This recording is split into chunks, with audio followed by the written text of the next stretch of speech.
The essence of existence in each man.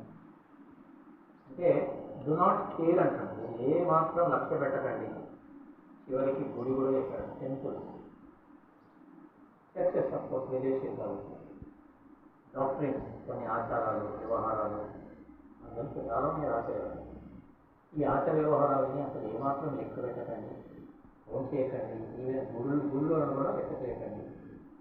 They count for little, వాటి విలువ చాలా చాలా చాలా తక్కువ.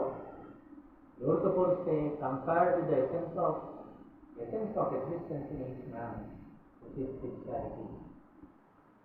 మానవుల్లో ఉన్నటువంటి దివ్యత్వంతో పోలిస్తే, మానవుల్లో ఉన్నటువంటి అనంతమైన శక్తితో పోలిస్తే ఇవి అత్యంత విలువలేనటువంటివి, countless.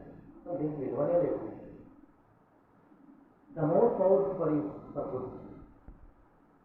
Earn the first, acquire that, and criticize no one. For all doctrines and creeds have some good in them. So by your life that religion does not mean words or names. మతం అంటే పేర్లు,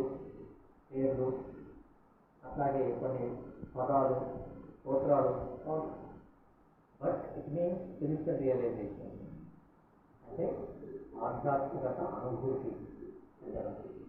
Therefore, my master's message to mankind is, be spiritual and realize truth for yourself. అంటే నువ్వు ఆధ్యాత్మికతను కలిగి ఉండి నీవే దాన్ని జీవితంలో పొందడానికి ప్రయత్నం చేయాలి.